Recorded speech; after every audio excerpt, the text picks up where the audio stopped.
I'll begin. This is the first lecture of a series of speeches by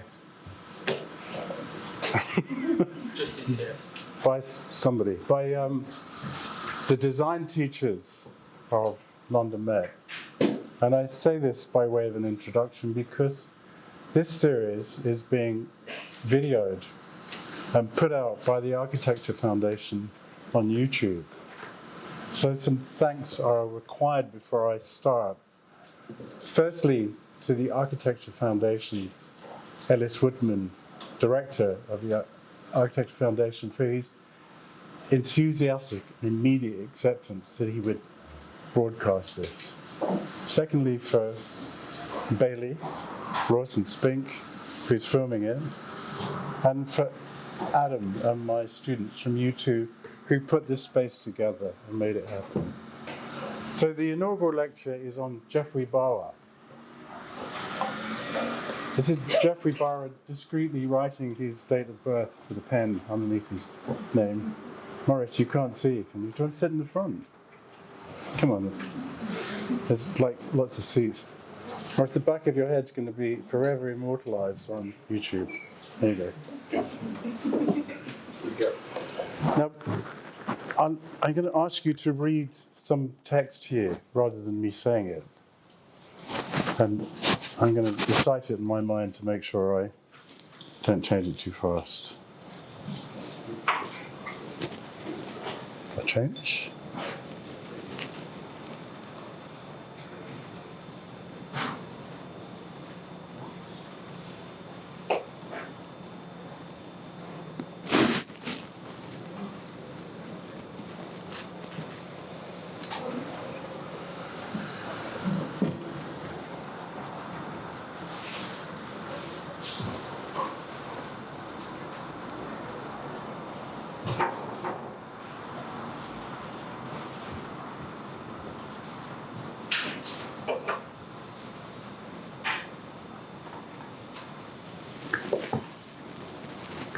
That was something that, when I was chair of interiors at Daft, that we wrote.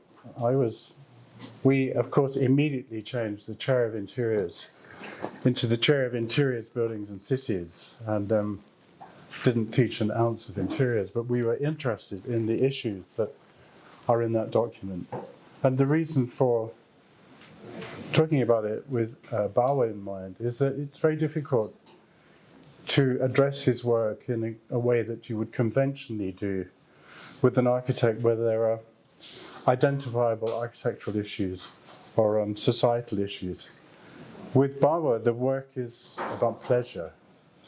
And the relevance, I think, for you as students is that we hardly ever, in the projects we set, we hardly ever reach a point where we talk about the communicative power of buildings. We finish at a stage which is some construction drawings, but never at the depth that I think you'll see in Bawa's work. The other reason for talking about Bawa's work is that it's hugely pleasurable. And a lot of architecture, it's not. It's serious and demanding. Bawa's work is not demanding, but it's intensely pleasurable if you experience it. I'll start with the house that he made in Colombo over a long period. 38 years he took to make this house. And this house was a series of acquisitions which he put together to make, I'll show you the plan. That's the plan of the ground floor, first floor and roof. That's the lower part here. And then there's this taller part here. So as a plan, it's inscrutable. You can't really see it. And I'm reduced in explaining it to you by a series of dots on the plan. It's everything that I tell my students to do, and they don't do. So I'll show you how one might do it. So when you approach it, this is what you see. You see a garage door and a house behind it. And then when you go in, you discover that his cars are parked behind there. Bawa was wealthy, bohemian. Sri Lanka at the time had become independent. The architecture which existed was colonial. Bawa was among the first architects of Sri Lanka making Sri Lankan work. That's not entirely accurate because Minette de Silva, the female architect, made work before that of some significance. But Bawa was a hedonist in a great way, and so who would have a garage and rejoice in these cars? He constantly had Rolls Royces, and also he had a Mercedes which was parked there. But next to it, there's a tapestry, a painting, and he engaged with emerging Sri Lankan architects, and you'll see throughout this building their work. I won't remember many of their names, but I'll try.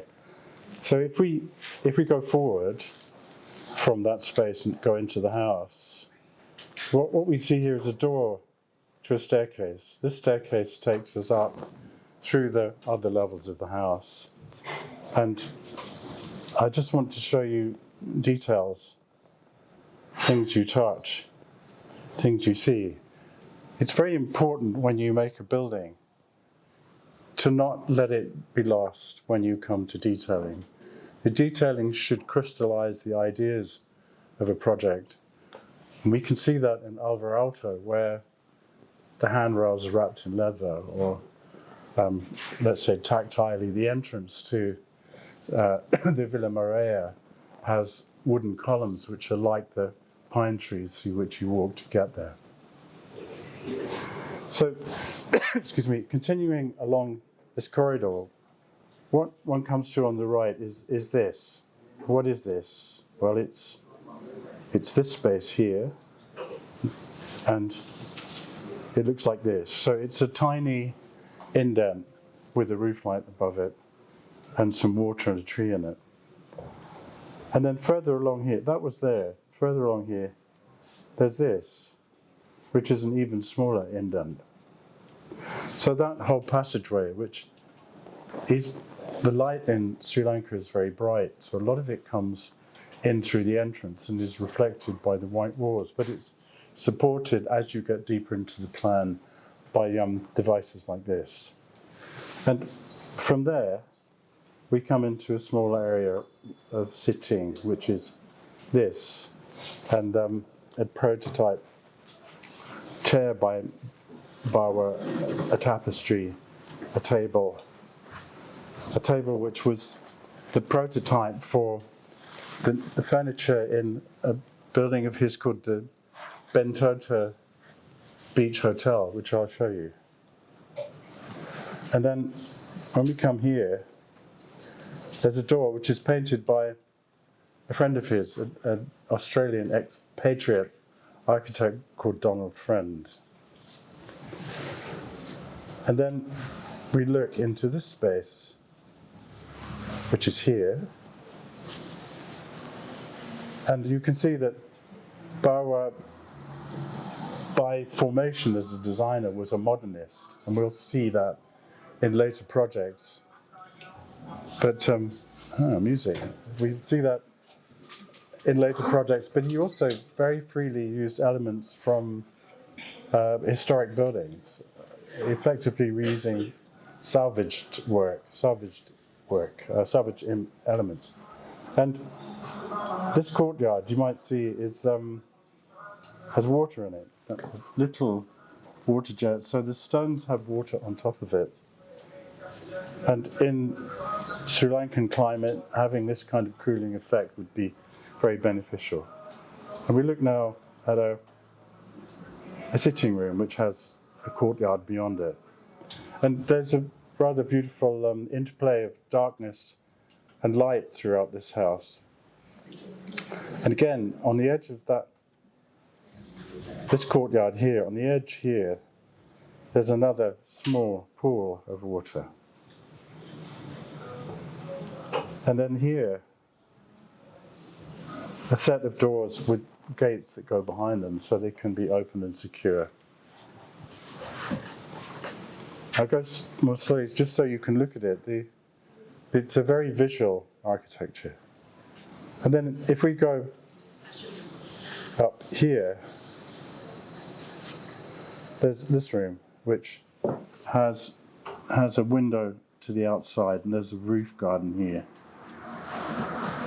And Bawa was a very effective interior decorator, or a collector of things, collector of furniture.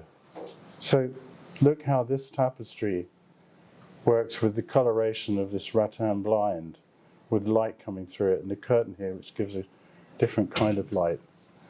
Look how the shape of this Eero Saarinen chair has a similarity to the shape of that chair. Look how these three different tables are circular, so there's a rhyming relationship. Look how this chair, which connects to this chair, then connects to this table, which is very, very different from that object, from that chair.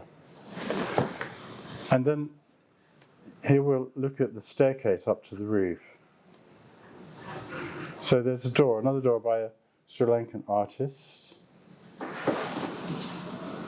And then this rather beautiful staircase, which takes you up and up, out of the depth of the house. I mean, the house is curiously immured. It doesn't have external views.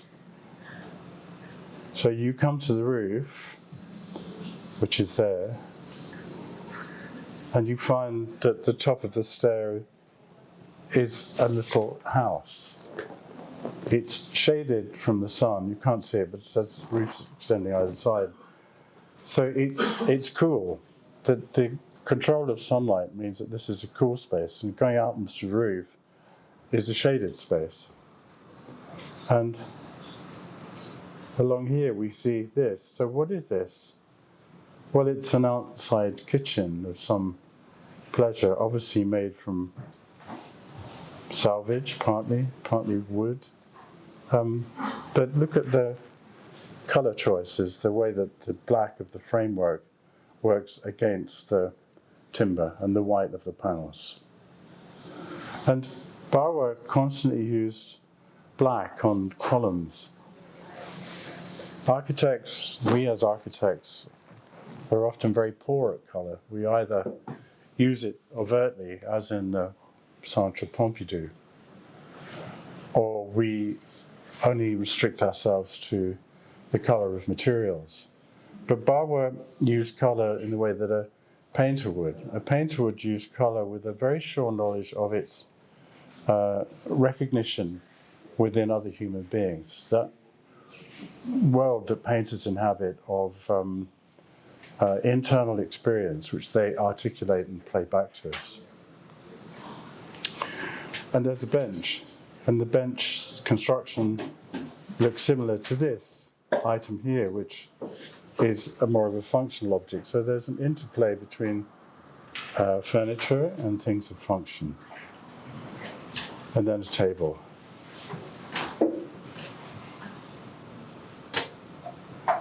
The Bentota Beach Hotel is,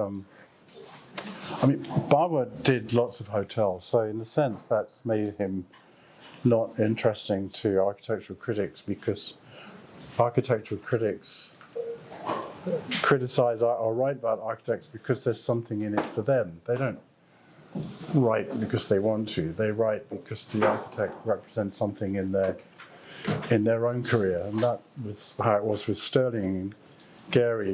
Writers write about architects because it furthers their own career. So Bawa's not extensively written about, which in a way is a pleasure. And the hotel, which is this shape, you enter here, and it's up on a hill or a raise, and it has a pool in the middle and rooms around the pool. And these kind of overhangs, in this climate, shading is valuable. The reverse would be true in Europe. You'd have a balcony and you'd set back. But the real pleasure is how you get in. You drive in, your taxi drives in to this space, which is under the ground.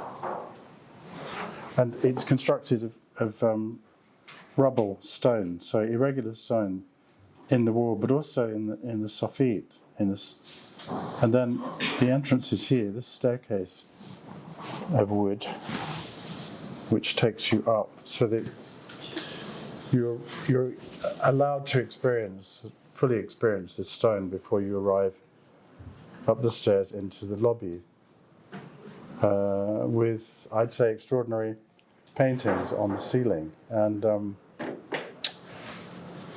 details in the columns. I don't fully understand where they're jointed.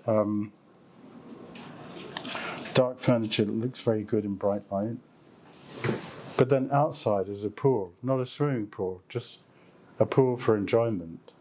And a pool that has little islands in it with trees which have supports under the water as they grow.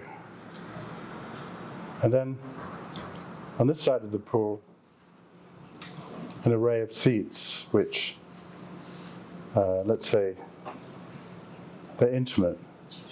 People pass by and you can see them passing by, but you have a distance from them.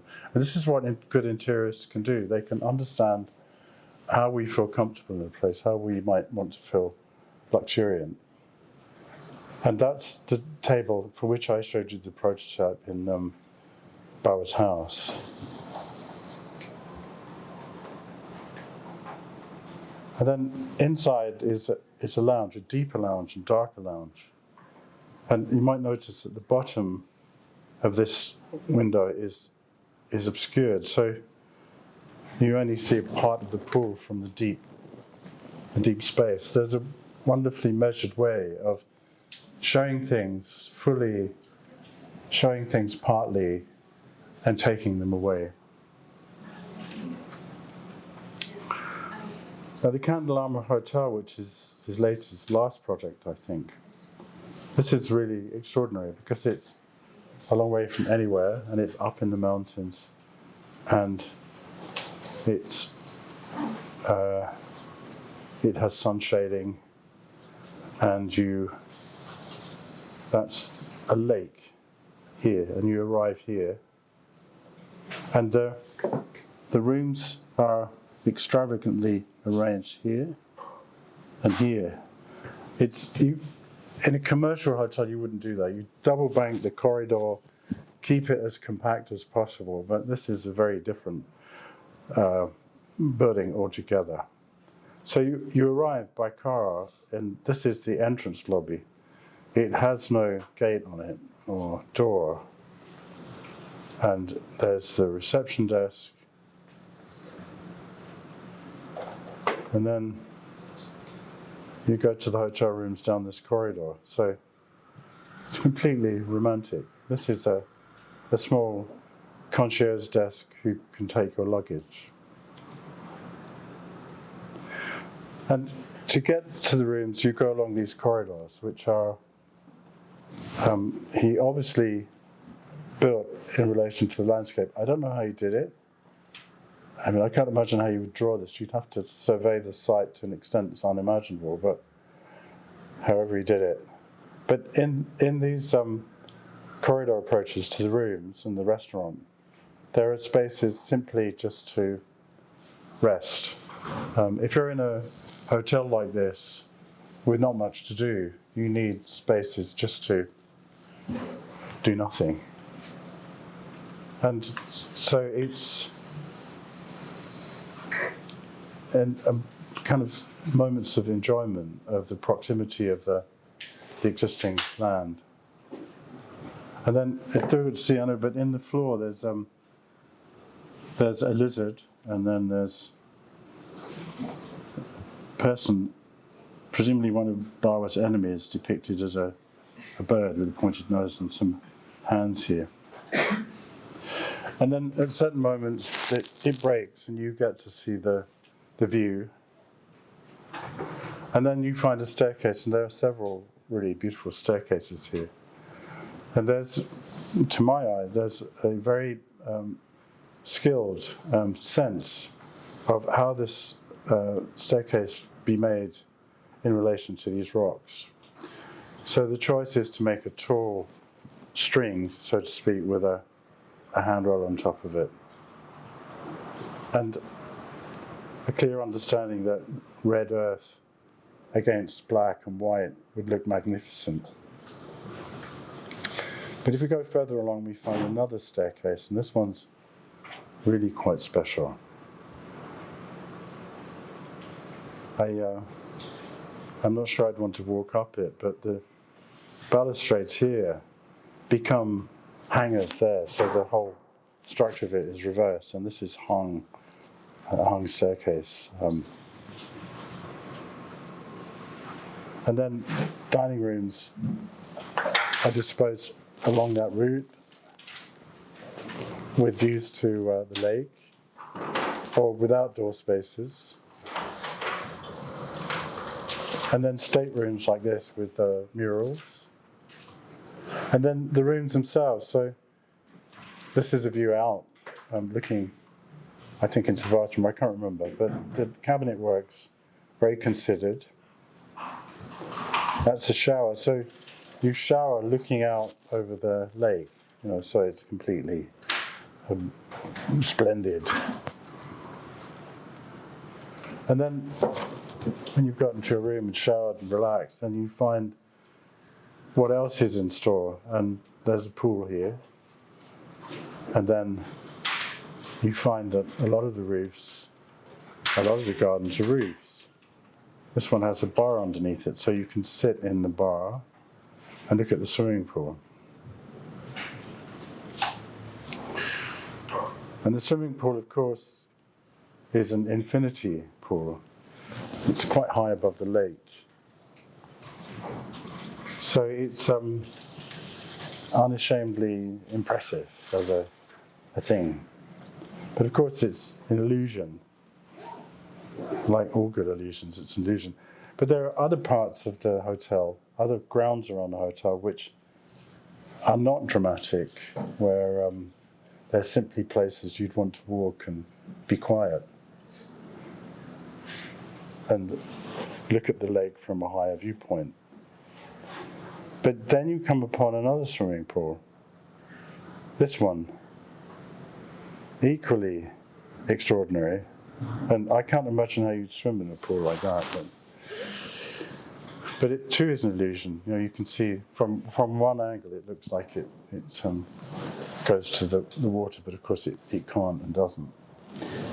But that main pool, the one I showed you before, you catch glimpses of it from the ground. So like all good landscapers, he shows you something close up and then again from a distance.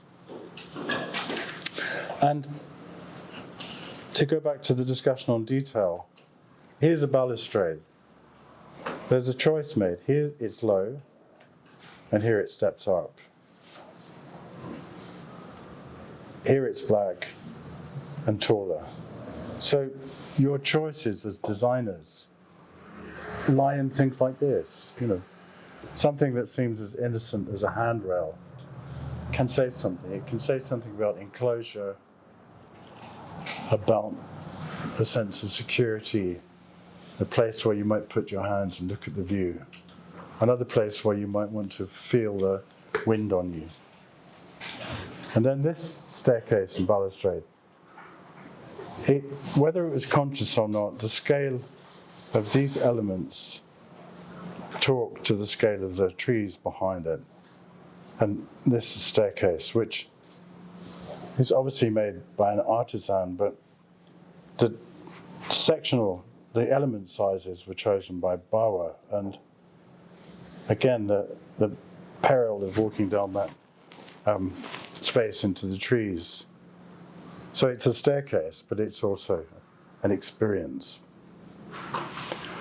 And the final project is Lunuganga Garden, which was Bawa's country estate, which he bought in 1948 and built or worked on for 50 years. This is harder to describe because I'm not skilled in landscapes, but this gives you an overview. And you arrive here and you walk through a house and then out into the landscape, and you go over to a lake here. So this is the arrival. You walk under this building, and there are giant-sized paving slabs in a diamond pattern, and then smaller ones, and then in the house itself, paving slabs this size. So, like all good designers, and like you should, everything you use can be used to say something without destroying its utility, without making it unnecessarily complicated. Maintaining consciousness as you detail allows things like this to happen. And I don't know what is old and new in this building, and Bawa is working in a highly ambiguous way. I imagine that these painted elements are by him, but it's hard to say. But for me, an extraordinary place, something like a Dutch painting in the middle of the tropics. And that's the view backward. But if we go out from the house now, there's an esplanade which takes you to a seat. What we have to understand about this garden is, although now you can visit it, it was Bawa's garden. It was his back garden. And so this is humorous. You see here is a bell, and he would, throughout the garden, there are these places to sit with bells, and depending on the sound of the bell, he either was brought a cup of tea or a gin and tonic. I mean, this is a life unimaginable. And then one goes from the esplanade downward, and you come to this space. And what I want to talk about here, well, before we look at this, we'll look at this house, this, I think, extraordinary house, which is on a slope. I've no idea why it's on a slope, and whether Bawa built it or whether it was original, but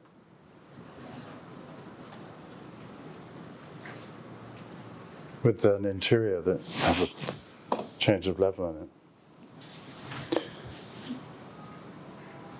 And now it gets more about landscape and what landscapers can do. Well, good landscapers are very good compositionalists, as well as being good horticulturalists, knowing their plants and how they'll last and how they'll look in time. But also about water. Good and great landscapers always understood the ability of water to be marvelous.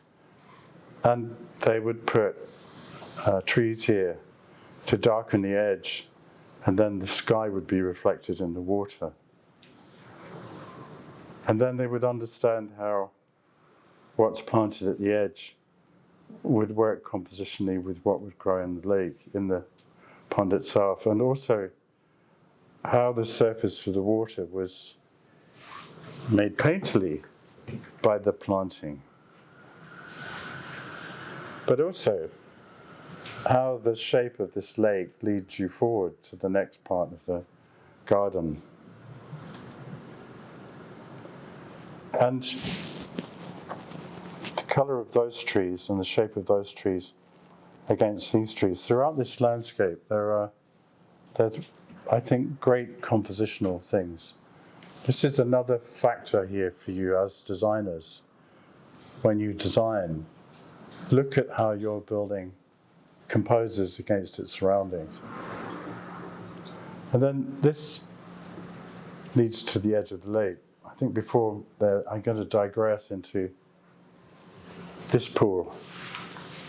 And throughout the landscape, there are major statements, and then moments of terrific intimacy in a large space, and this is one of them. And the way that these trees have shape in relation to the paving, for example. And then these giant paving slabs, they're not paving slabs, I mean, they're just things in the grass, lead you to the edge of the lake. And I'll talk now about other parts of the garden.